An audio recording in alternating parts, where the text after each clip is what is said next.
नमस्कार दोस्तों, एक बार फिर से आपका स्वागत है यूट्यूब चैनल एजुकेशनल आईसेज में। इसमें हम इस सीरीज़ में पढ़ रहे हैं हम कक्षा 10 के साइंस को, जिसमें अब तक हम 3 अध्याय पूरे कर चुके हैं और आज यूनिट 4 हम स्टार्ट करेंगे, जिसमें हम जानेंगे इम्यूनिटी एंड ब्लड ग्रुप्स।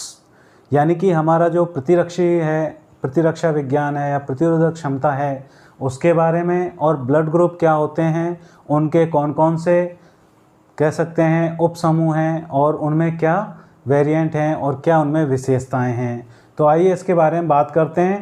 तो सबसे पहले आपके लिए बहुत बहुत धन्यवाद। आपके सहयोग से काफ़ी अच्छी स्थिति में हमारा चैनल है, बने रहिए इसी तरह से हमारे साथ। तो शुरू करते हैं आज का पाठ इम्यूनिटी एंड ब्लड ग्रुप्स, जिसमें हम जानेंगे कि हमारे शरीर में प्रतिदिन कई तरह के रोगाणु आते हैं और शरीर उनको आसानी से ख़त्म भी कर देता है, क्योंकि उसमें प्रतिरोधक क्षमता होती है। और ये प्रतिरोधक क्षमता हम कह सकते हैं जन्मजात या उपार्जित, दोनों तरह से ही हो सकती है। यानी कि जन्म से ही हमारे शरीर में हो सकती है उस रोग से लड़ने की क्षमता, या फिर उसको हम उपार्जित करते हैं। पिछले अध्याय में हमने पढ़ा था एक थाइमस ग्रंथि, वो हमारे शरीर में 13 या 14 वर्ष तक एक्टिव रहती है और उसकी वजह से हमारे काफ़ी रोगाणु से लड़ने की क्षमता उस एज तक शरीर में डेवलप हो जाती है, और जिससे हम आसानी से उससे बचे रह सकते हैं। उसे कहा जाता है प्रतिरक्षी या प्रतिरक्षा विज्ञान। इस तंत्र में हम कह सकते हैं करोड़ों कोशिकाएं, लसिका या लसिका पर्व, लिम्फ नोड्स जिनको कहा जाता है, थाइमस है हमारी ग्रंथि, यकृत है हमारा लीवर, तो ये सब क्या हैं, क्रियाशील रहते हैं। और इनको हम 2 भागों में बांट सकते हैं। शरीर में 2 प्रकार की प्रतिरक्षा विधियां कार्य करती हैं। सबसे पहला आता है स्वाभाविक प्रतिरक्षा विधि।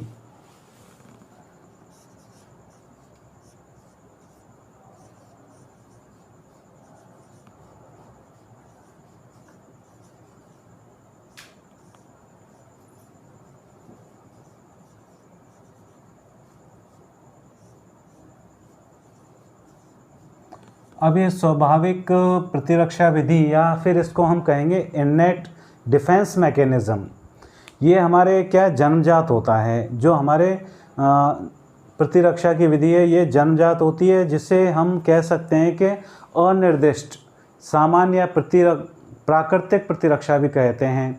इसे क्या करेंगे हम, सामान्य रूप में संज्ञा इसलिए दी जाती है क्योंकि ये विशेष रोगाणु से विशिष्ट रूप से रक्षा प्रदान नहीं करती, केवल प्रतिजनों के विरुद्ध समान तरीके से काम करती है। और स्वाभाविक प्रतिरक्षा में कौन कौन से सहायक होते हैं वो हम इसमें देखते हैं। सबसे पहला होता है भौतिक अवरोध, जिनको आप भी जानते हैं। तो ऐसे कौन से बैरिकेड्स हैं जो हमारे शरीर को रोगाणुओं से बचाते हैं। भौतिक अवरोध में हम बात करें तो सबसे पहले हमारी नाक आती है, जिसमें जो रोम होते हैं, हमने पहले भी पढ़ा था। ये क्या करते हैं, हमारे शरीर में कुछ छोटे मोटे जीवाणुओं को जाने से रोकती है, क्योंकि नाक अंदर से पूरी गीली रहती है तो उसमें चिपक जाते हैं, एक श्लेष्मा की लेयर होती है। इसके अलावा हमारी स्किन है, वो भी कई तरह के इस तरह पसीना वगैरह जो निकालती है, उनसे भी कुछ छोटे मोटे बीमारियों के जीवाणु नष्ट हो जाते हैं। इसके अलावा हम बात करें कि इसमें श्लेष्मा उपकला तो है ही है, पक्षमाभ हैं, सिलियाज हैं, इसके अलावा फ्लैजिला भी इसमें होते हैं। तो इसी तरह से ये भौतिक अवरोध हैं जो हमारे शरीर को कुछ रोगाणुओं से रक्षा करते हैं। इसके बाद इसमें आता है हमारे रासायनिक अवरोध। अब ये रासायनिक अवरोध क्या हैं? अब रासायनिक अवरोध की जब हम बात करें तो इसमें हमारा पेट सबसे महत्वपूर्ण भूमिका निभाता है। अब ये क्या करेगा, जब हमारे कोई खाने पीने की चीज़ पेट में जाएगी और वो इन्फेक्टेड है, या फिर उसमें कोई ऐसा कह सकते हैं, हमारे जो सुनने में आता है फूड पॉइजनिंग, यानी कि कुछ ऐसे बैक्टीरिया चले गए या छोटे मोटे वायरस चले गए। हाँ, ज़्यादा विशेष स्तर पर तो नहीं कर पाता है, लेकिन अधिकांश को वो नष्ट कर देता है, क्योंकि उसमें जठर रस, जिसको हमने पढ़ा था तनु हाइड्रोक्लोरिक अम्ल या HCl, तो ये क्या करता है कि हमारे शरीर में आमाशय, इसके अलावा योनि वाला जो कुछ भाग होता है वो बहुत ही एसिडिक होता है। तो त्वचा पर पाए जाने वाले कुछ रासायनिक तत्व हैं। इसके अलावा शरीर के कुछ देह तरल जिनको हम जानते हैं, जैसे लार है, अश्रु है, पसीना है। हमारी लार है, उसमें भी हमने पढ़ा था डाइजेशन सिस्टम में, जिसका मैं आपको लिंक दूंगा जिससे आप उसे देख सकें। उसमें भी हमारे कहाँ से हमने उसमें ये भी जाना था कि मुंह में हमारे पाचन प्रारंभ हो जाता है। तो इसके अलावा हमारे आँखों में जो आंसू आते हैं वो भी एक तरह से नेचुरल इम्यूनिटी के तहत ही हैं सारी क्रियाएं। और इसके अलावा पसीना आएगा वो भी।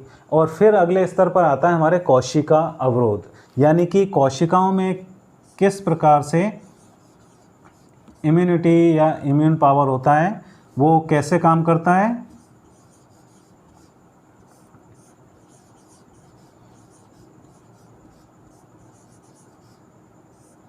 अब कोशिका अवरोध की जब हम बात करते हैं तो इसमें हम देखते हैं कि हमारे शरीर में बहुत सी कोशिकाएं इतनी सक्षम होती हैं कि जो काफ़ी बीमारियों से लड़ सकती हैं, जैसे मैक्रोफेज है, मोनोसाइट है, न्यूट्रोफिल है। एक वीडियो मैंने आपको बताया भी था कि जब कोई शरीर में रोगाणु जाता है श्वास से संबंधित, तो हमारे छाती में दबाव महसूस होता है। उस स्थिति में हमें क्या बताता है डॉक्टर कि आपकी न्यूट्रोफाइल्स बढ़ गई हैं, यानी कि शरीर उनसे लड़ने का प्रयास कर रहा है। तो उस वजह से वो न्यूट्रोफाइल में क्या होता है, हमें न्यूट्रोफिलिया हो जाता है, जिसके कारण हम छाती में दबाव महसूस करते हैं, हमारे चेस्ट में दबाव महसूस करते हैं। तो उसी तरह से ये सब कोशिकाएं क्या करती हैं।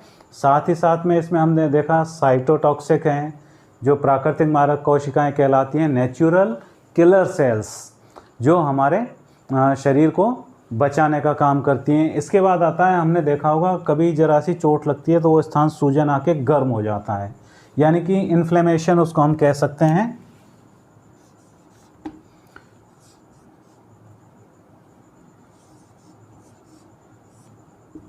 मतलब ज्वर या तापमान जब वृद्धि होती है, ज्वर और सूजन, इन दोनों ही स्थिति में शरीर का तापमान बढ़ता है। सूजन में स्थान विशेष है, ज्वर में पूरा शरीर गर्म हो जाता है। यानी कि कुछ जो हानिकारक जीवाणु हैं उनको शरीर तापमान में वृद्धि करके और नष्ट करने का प्रयास करता है, क्योंकि काफ़ी रोगाणु अधिक तापमान में अपने आप ही नष्ट हो जाते हैं। इसके बाद इसमें हम देखते हैं दूसरे जो तरीका है वो हमारा शरीर किस तरह से हमारे रोगाणुओं से बचने का प्रयास करता है, या फिर उसे कहेंगे हम, दूसरा भाग है इसका उपार्जित प्रतिरक्षा विधि, यानी एक्वायर्ड डिफेंस मैकेनिज्म।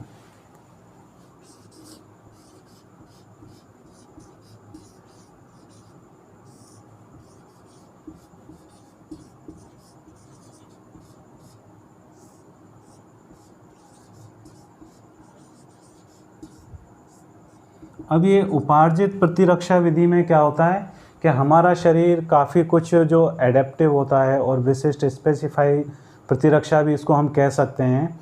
एक प्रकार से ये प्रतिरक्षा में एक पोषक या होस्ट के रूप में किसी विशेष सूक्ष्म जीव या बाह्य पदार्थ के प्रति बहुत क्या है, विशिष्ट प्रघात करता है। तो ये हम जैसे शरीर जब प्रघात करेगा, यानी कि उस पर चोट करेगा, तो ये प्रतिरक्षियाँ क्या करेंगे, एंटीबॉडीज़ का अपने आप निर्माण होने लगेगा और प्रतिरक्षी या प्रतिजन के साथ विशिष्ट प्रकार की अभिक्रिया करेंगे। प्रतिजन यानी जो हमारे शरीर में आए हैं, और प्रतिरक्षा यानी उनसे जो लड़ने के लिए हमने तैयार किया है, हमारे शरीर ने तैयार किया है। इन अभिक्रियाओं के कारण होगा क्या, कोशिका मध्य प्रतिरक्षा यानी सेल मीडिएटेड इम्यूनिटी सक्रिय होती है, एक्टिव हो जाती है, और उसके परिणाम स्वरूप हमारा शरीर क्या करेगा, प्रतिजन का उन्मूलन करेगा। और ये भी दो प्रकार की होगी। सबसे पहले एक्टिव इम्यूनिटी या सक्रिय प्रतिरक्षा, थोड़ा सा लिखते चलिए जिससे इसको बाद में रिवाइज करने में आपको आसानी हो। पहली होगी ये सक्रिय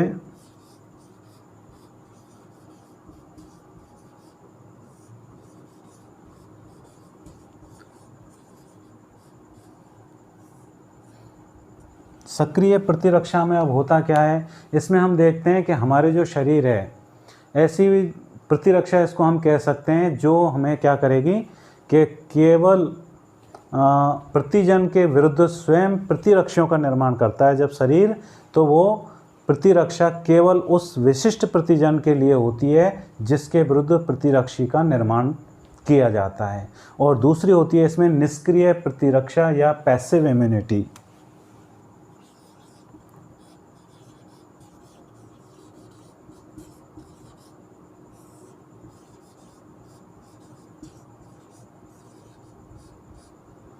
अब ये पैसिव इम्यूनिटी क्या है?